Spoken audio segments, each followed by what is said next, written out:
Buena tarde. La Universidad del Valle de México se ha logrado constituir como una escuela de excelencia y con el objetivo de incrementar el acceso a la educación superior de calidad y hacer del mundo un lugar mejor. VM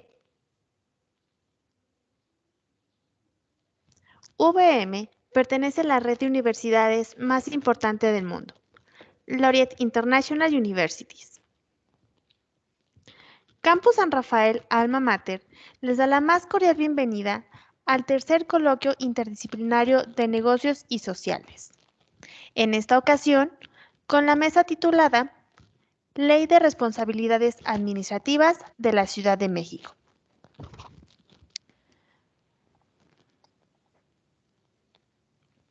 Para comenzar con nuestra mesa, presento a nuestro ponente, el maestro Edel Sánchez Galván. Es abogado y maestro en Administración Pública. Ha ocupado diversos cargos en la administración pública local y federal.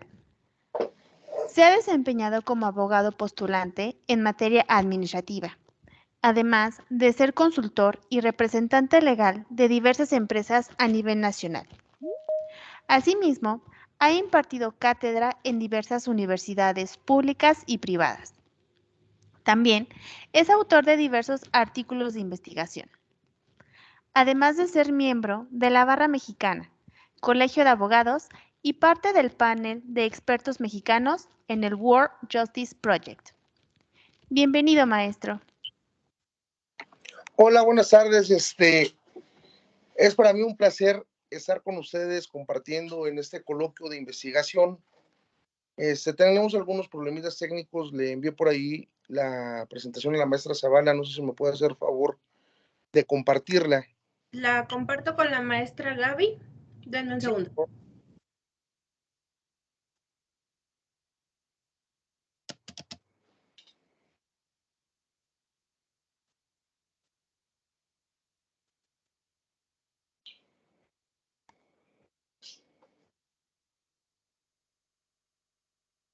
Bien, pues bueno, vamos a empezar a platicar.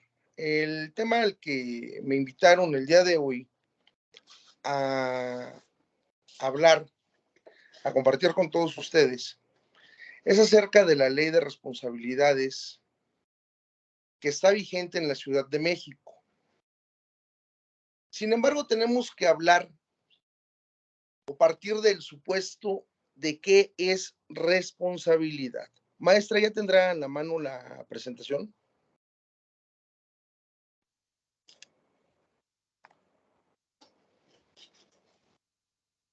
Bien, para hablar de responsabilidad, tenemos que recordar la siguiente diapositiva, por favor. ¿Sí? Tenemos que la responsabilidad es parte de nuestra vida, es todo aquello que tenemos que hacer. El Código Civil Federal establece qué es la obligación y cuáles son las responsabilidades en términos generales. Para la teoría, Hans Kelsen establecía que la responsabilidad es la aplicación de una consecuencia normativa ante el incumplimiento de una obligación establecida en la ley. Más adelante, Hart nos dice, en un criterio un poco opuesto al de Kelsen, que no toda responsabilidad implica una sanción y que no toda sanción forzosamente va a devenir de una conducta propia. Aquí surgen dos aspectos a considerar del dicho de estos dos autores. El primero de ellos es el relativo a la responsabilidad subjetiva. Y esa responsabilidad subjetiva atiende propiamente a la conducta de la gente, independientemente de la circunstancia. Es decir, la responsabilidad subjetiva va a analizar qué acción o qué omisión se me puede atribuir a mí derivado de mi actuación. El otro criterio para determinar que soy responsable o no será el criterio de la responsabilidad objetiva. ¿Sí me escuchan? Es que sí se escucha, maestro. Gracias, es que ya se la...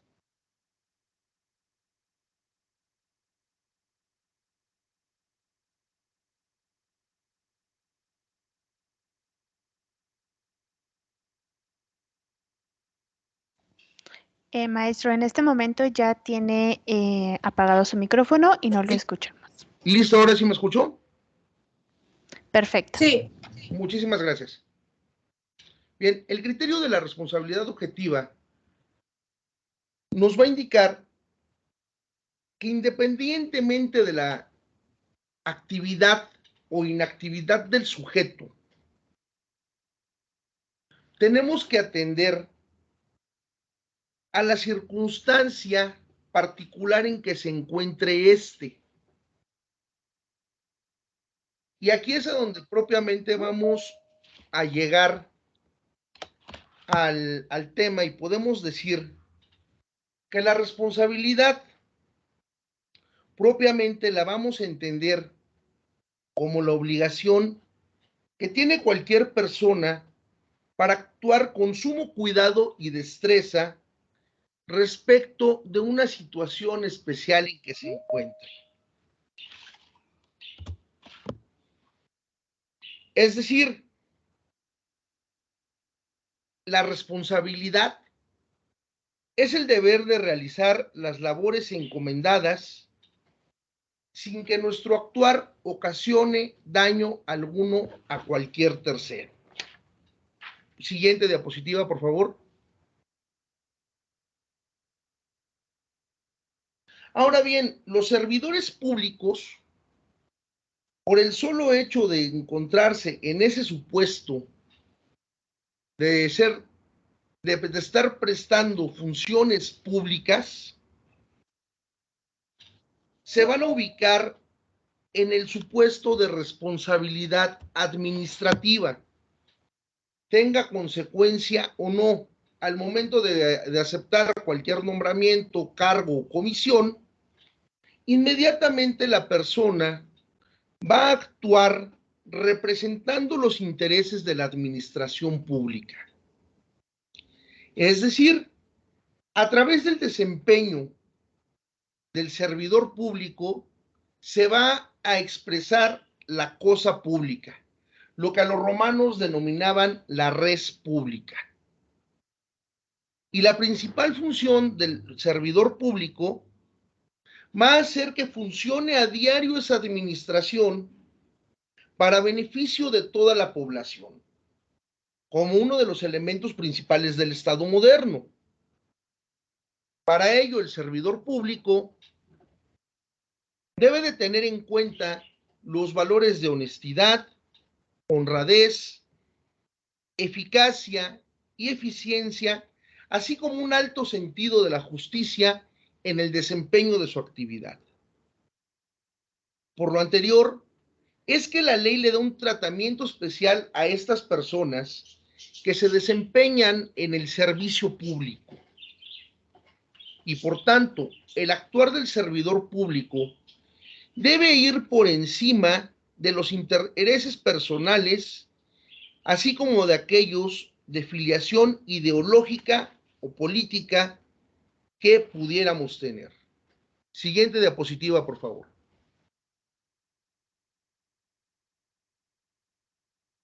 Bien, el 27 de marzo de 2015 fue publicado en el Diario Oficial de la Federación una serie de reformas que atrajeron consigo el denominado Sistema Nacional Anticorrupción, teniendo su base constitucional en la reforma que se llevó al artículo 113. que sienta desde otras cosas las obligaciones de vigilar las finanzas públicas, darle mayor juego a lo que conocemos como Auditoría Superior de la Federación, pero también trajo consigo la implementación de nuevas leyes y de nuevos ordenamientos. No es que antes no los hubiera, sino que esta reforma constitucional se da cuenta que no solamente aquellos que trabajan y cobran dentro de la nómina del Estado pueden generar daño o pueden ser sujetos de responsabilidad pública. Así con ello, surge también el 1 de septiembre del 17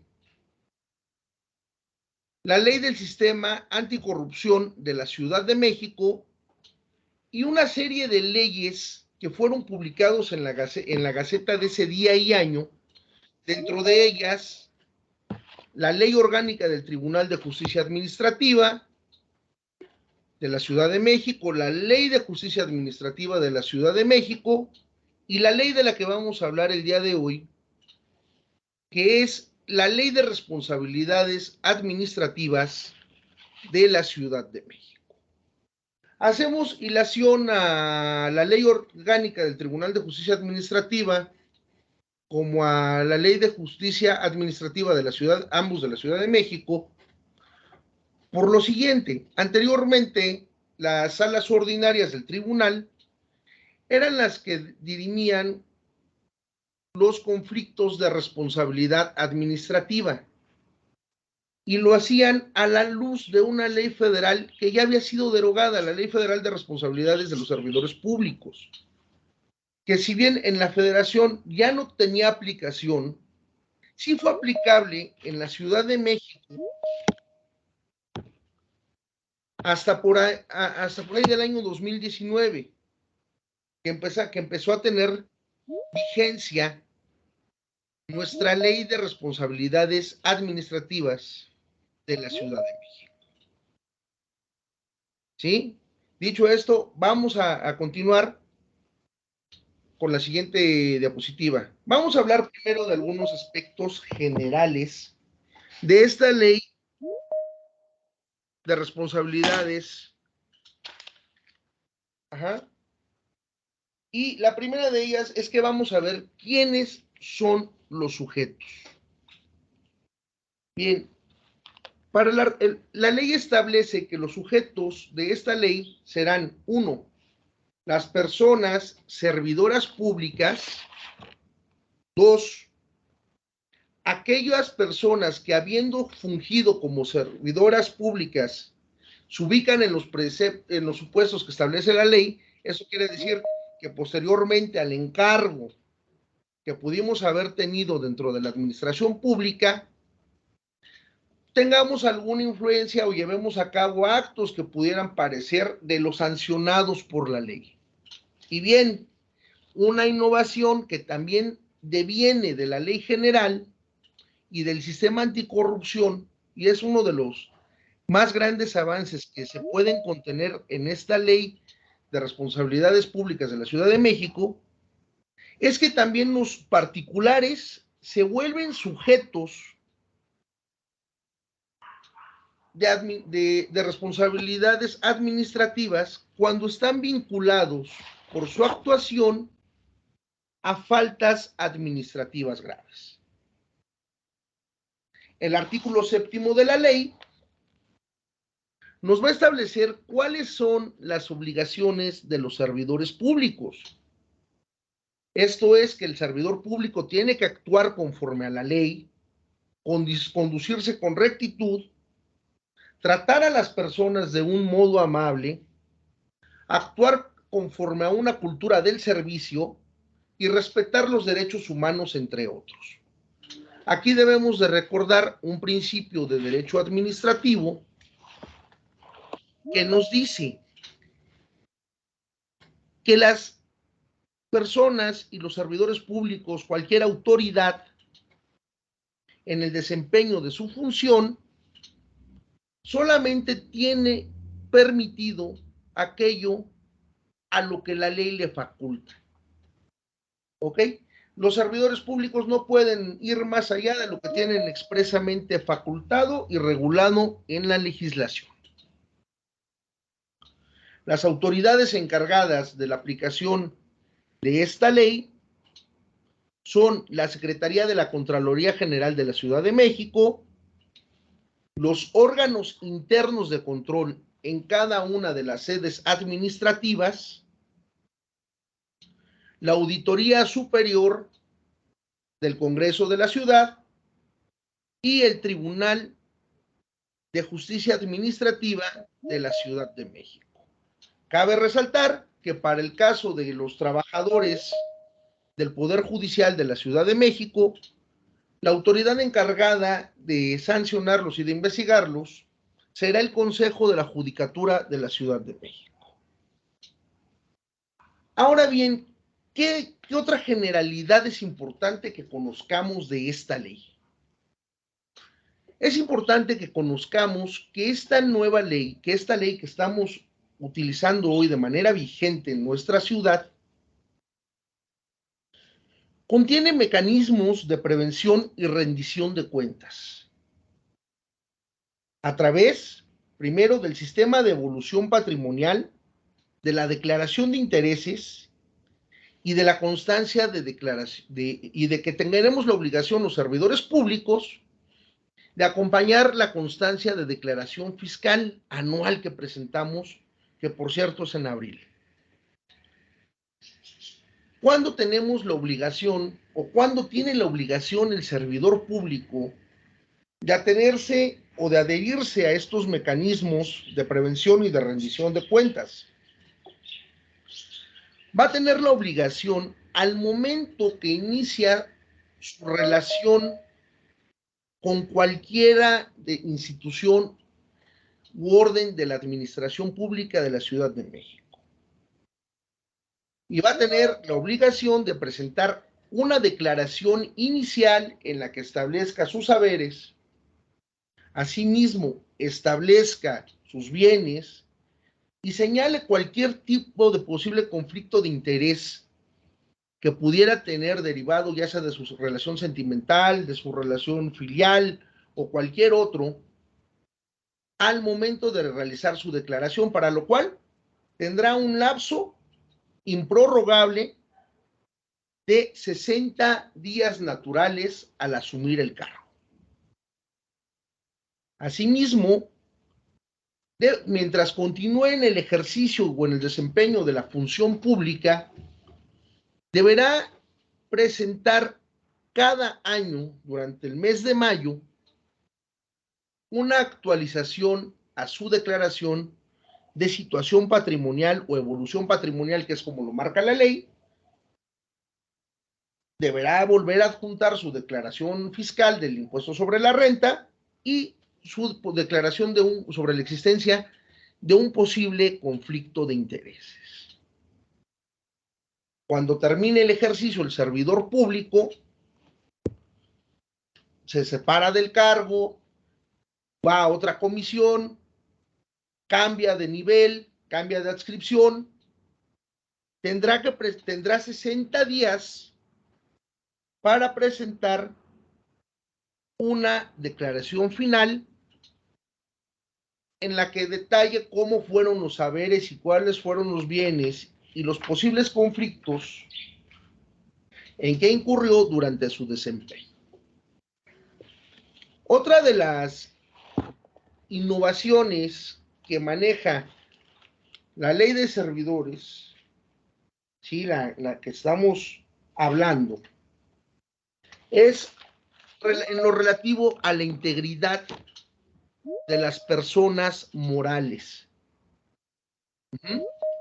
Es decir, cómo las empresas, cómo los consorcios pueden ser vinculados en caso de una falta grave o donde pudiéramos presumir algún incumplimiento o alguna participación que pudiera devenir en una conducta sancionable por la ley, una empresa con su participación, lo cual ha sido una petición popular a lo largo de las últimas décadas que se materializó incluso en eventos escandalosos que fueron los que arrojaron esta reforma del Sistema Nacional Anticorrupción, como lo sucedido con la famosa Casa Blanca y otros ejemplos que ustedes han visto en la televisión. Ahora bien, siguiente, por favor.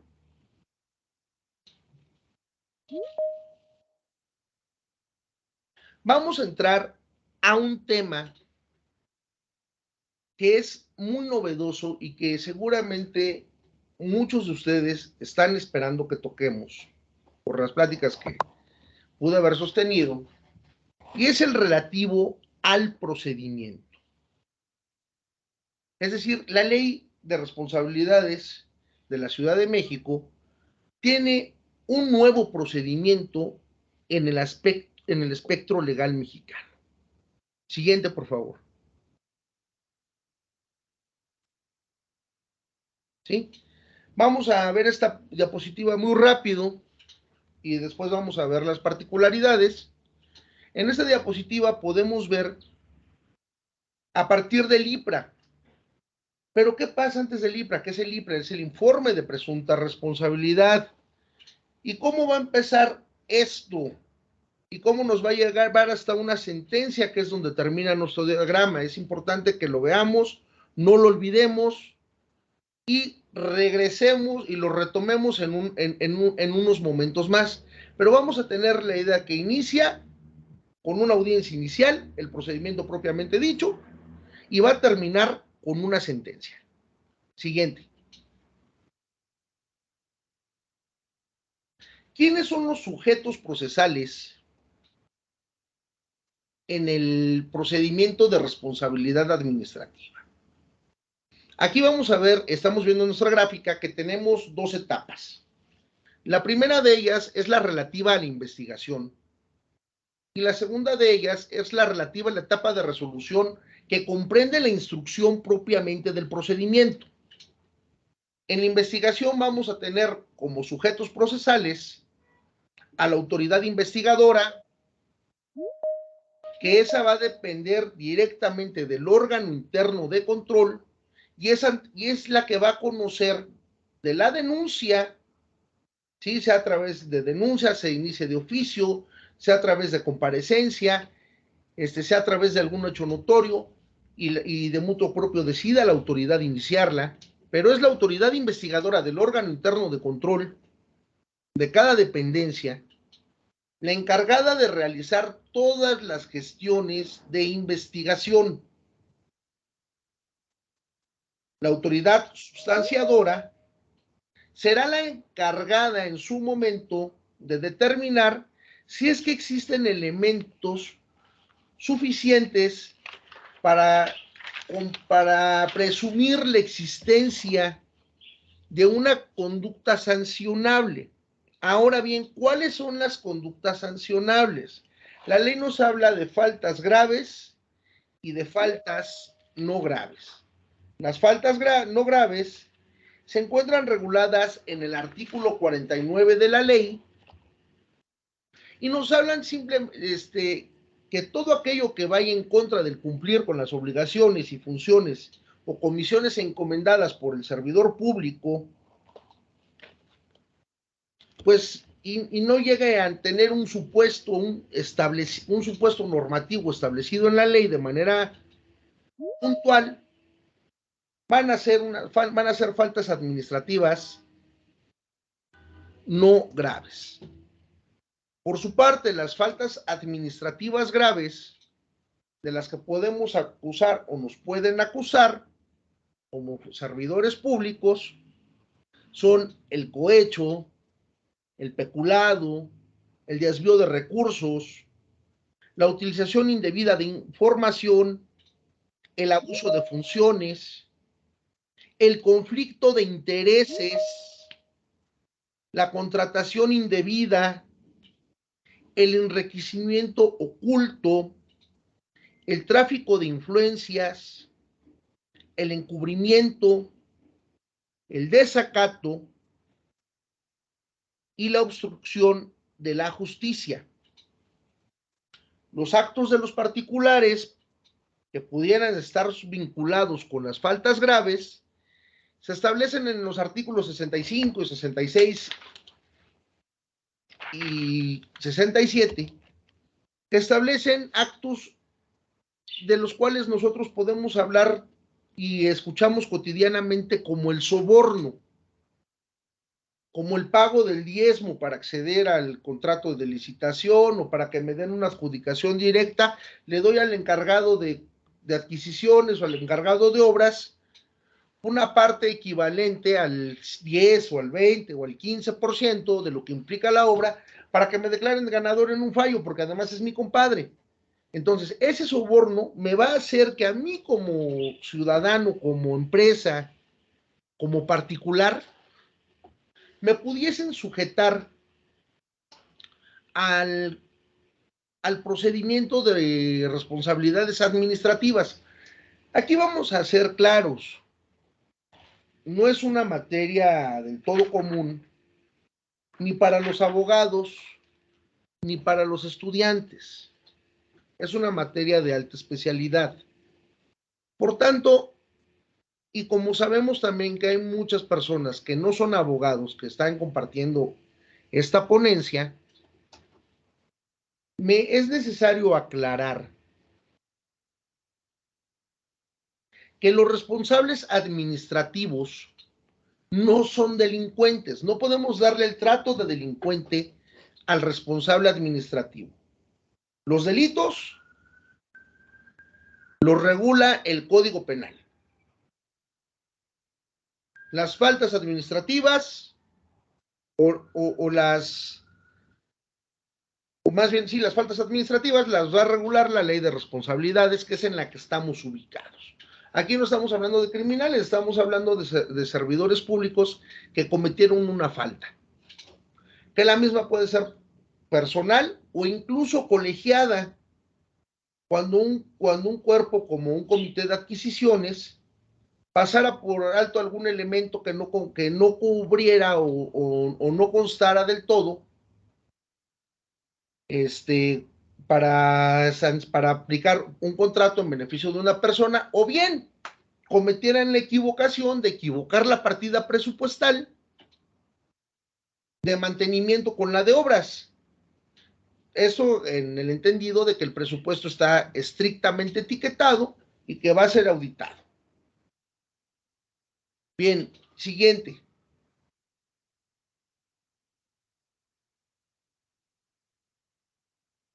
Bien, las etapas en el procedimiento de responsabilidades van a ser dos. Perdón, son las siguientes. La investigación, que ya vimos que va a correr a cargo de la autoridad investigadora del órgano interno de control.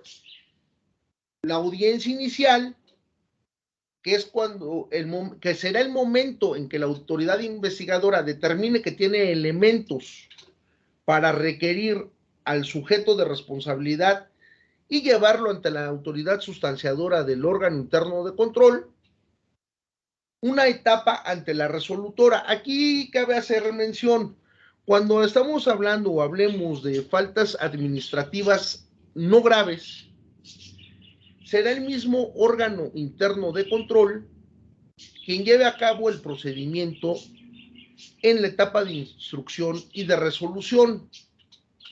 Cuando hablamos de faltas administrativas graves, el encargado de resolver será la sala especializada en responsabilidades administrativas y derecho a la buena administración del Tribunal de Justicia Administrativa de la Ciudad de México.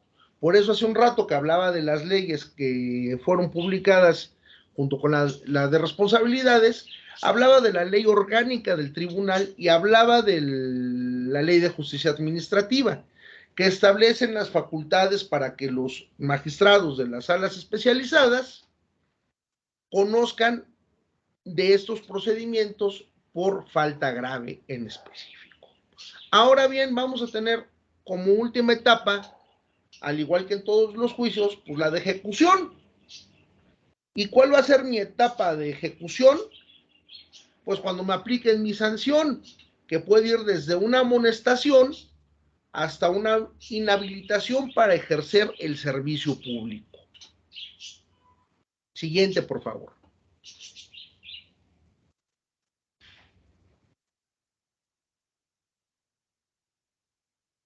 ¿Sí? La investigación se va a encontrar regulada en los artículos del 90 al 99. Ya dijimos que la va a ver la autoridad investigadora y va a terminar con la culminación del informe de presunta responsabilidad administrativa, al que vamos a denominar comúnmente como IPRA.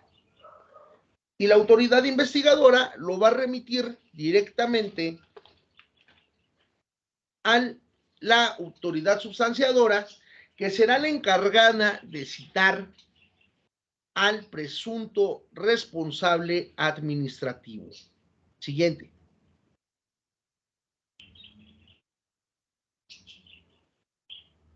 Sí, aquí, siguiente, por favor. Está bien, está bien, está bien. Aquí mismo es importante que tengamos en cuenta. Muchas veces decimos, oye, es que eso ya prescribió, es que ya no me pueden castigar porque pues ya ni trabajo ahí.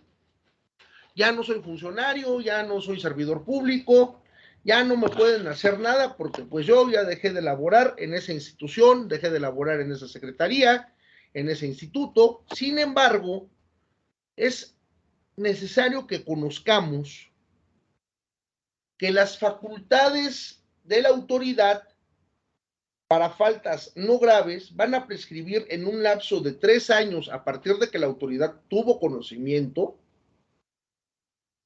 y las graves van a prescribir, al igual que las de los particulares vinculados a faltas graves, en un término de 7 años. Es decir, se nos acabó el sexenio, viene un sexenio más y todavía otro año nos van a poder perseguir por alguna conducta en la que incurrimos en razón de una acción o de una omisión. Entonces, eso lo tenemos que tener muy en claro, ¿no? Porque sobre todo a los abogados penalistas, cuando están ahí queriendo ver materia de responsabilidades, dicen, no, hombre, no hay bronca, en un año como es cosa pública prescribió. No, espérame, aquí la ley de responsabilidades nos va a establecer esos 3 supuestos de los cuales ya platicamos, y cuando nosotros estemos encargados de asumir la defensa o de conocer la investigación y en su caso la representación de una institución, tenemos que tener muy en claro esos términos de prescripción. Siguiente, por favor.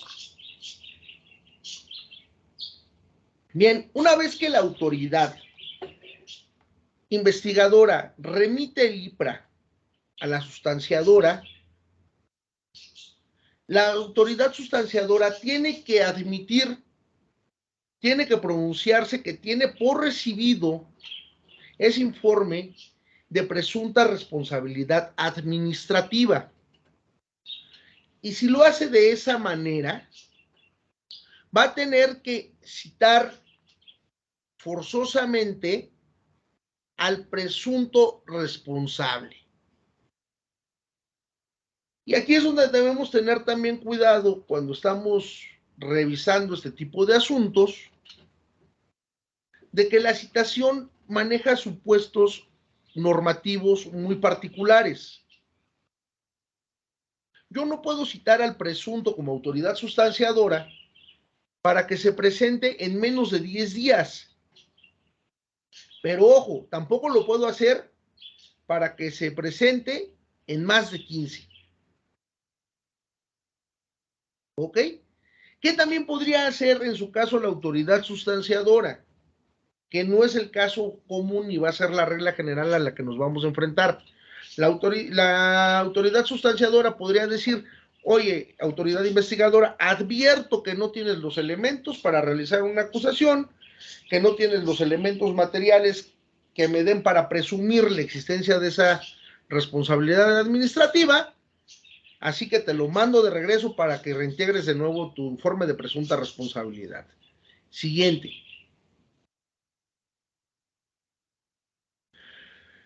La audiencia inicial cobra especial relevancia porque es el momento que nos va a dar elementos para poder defendernos como presuntos responsables y para poder establecer una acusación eficaz si es que estamos actuando como autoridad investigadora. En esta audiencia es el momento procesal oportuno para que el presunto responsable de faltas administrativas rinda su declaración o no. No hay otro momento. Aquí también hago la observación, porque en la praxis es lo que nos ha tocado conocer, que muchos abogados penalistas o que tienen la vieja escuela del sistema anterior, llegan con la idea de reservar, en términos del artículo 20 constitucional, al presunto responsable, lo cual es correcto o era correcto antiguamente. Sin embargo, en materia de responsabilidades administrativas, ese es el momento procesal oportuno para que establezcamos una defensa y para que podamos manifestar los hechos desde nuestra óptica y nos podamos defender. Asimismo, es el momento procesal oportuno para que se ofrezcan pruebas.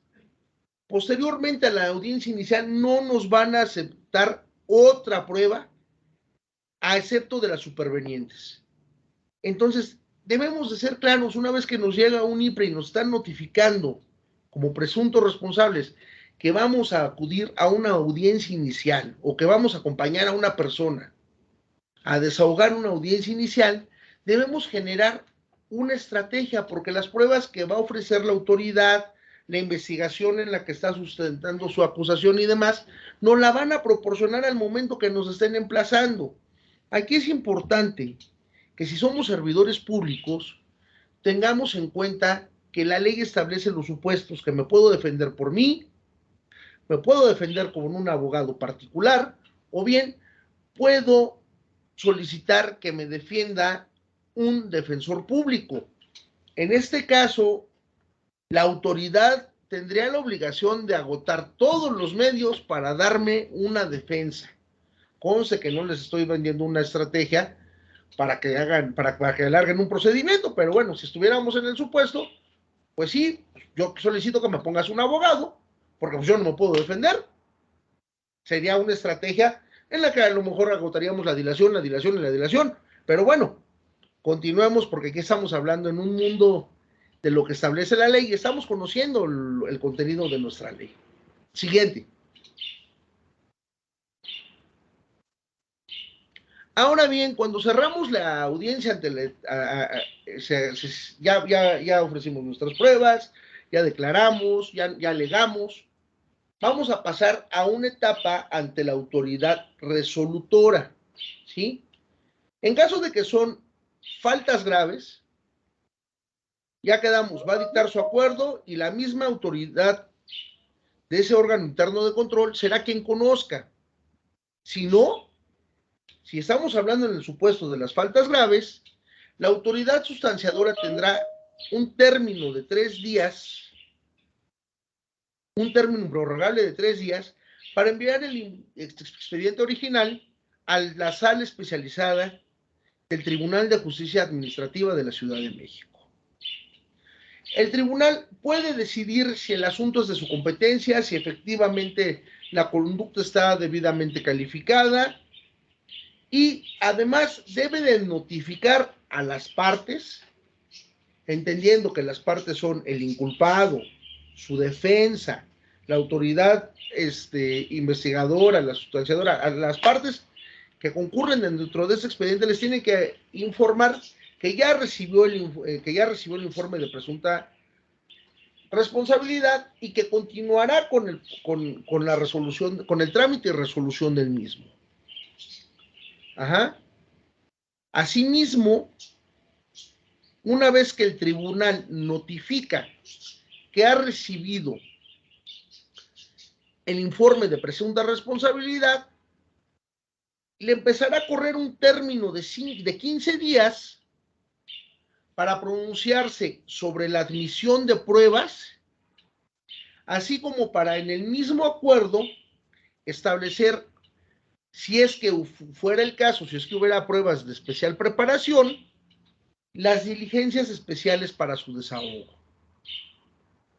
Una vez desahogadas las pruebas y cerrada la instrucción, el tribunal declara cerrada esa etapa y abre 5 días comunes a las partes para que establezcan un periodo de alegatos.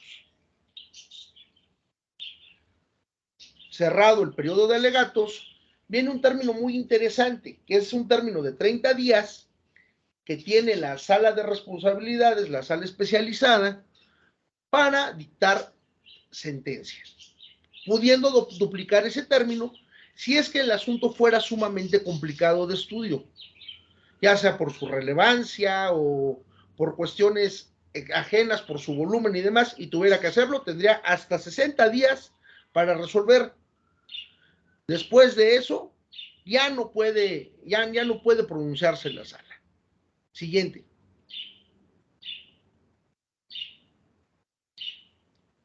Ahora vamos a regresarnos al al cuadrito en el que estaba, al primero de ellos, donde está el diagrama. Ajá. Y vamos a ver que aquí tenemos el procedimiento ya resumido, el procedimiento de responsabilidades, ya resumido en un diagrama de flujo que bien nos puede servir para posteriores estudios, que es que y lo vamos explicando, aquí ya conocemos que una vez que se celebre la audiencia inicial, la autoridad sustanciadora tendrá los 3 días para enviarlo al tribunal. El tribunal tiene que asumir con competencia, notificar la recepción de ese expediente a las partes. Una vez que notifica a las partes, cuenta con 15 días para admitir pruebas y señalar fecha para el desahogo de aquellas que requieran especial preparación. Ya sabemos que las pruebas que requieren especial preparación son la prueba testimonial, en su caso la pericial, el reconocimiento de documentos o cualquier otra aquella que implique algún avance de la ciencia. Una vez desahogadas todas las pruebas y todos los medios probatorios y los de perfeccionamiento que en su momento pudiéramos ofrecer, se va a declarar cerrado el periodo probatorio y vamos a dar 5 días en común para que las partes aleguen, y posteriormente de esos 5 días, el tribunal tendrá 30 días hábiles para dictar sentencia, la cual se debe de notificar a todas las partes. En el caso del presunto, será a él y a su defensa. Bien, ese es a grandes rasgos el contenido de la Ley de Responsabilidades Administrativas de la Ciudad de México. Son los procedimientos novedosos que la ley incluye, que la ley contempla. Para mí ha sido un placer estar con ustedes. No sé si alguien tenga alguna pregunta. ¿Alguno de ustedes tiene alguna duda, chicos? Ya tienen el micrófono activado.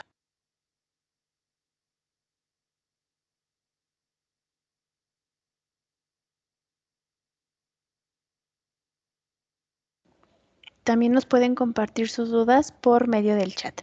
Los escuchamos.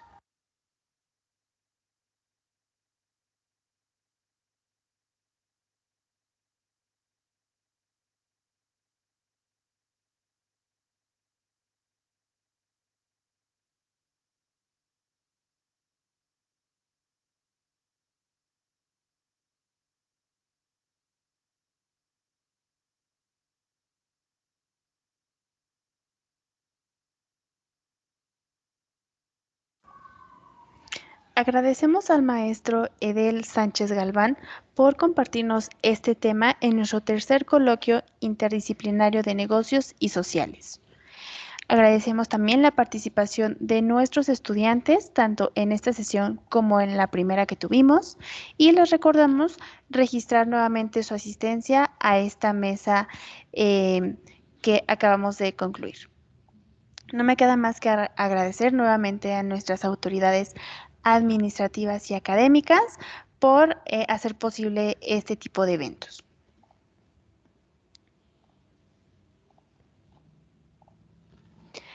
Con esta participación damos por finalizada nuestra mesa. Agradecemos nuevamente a todos nuestros participantes por su asistencia. Universidad del Valle de México, por siempre responsable de lo que se ha cultivado. Muy buena tarde.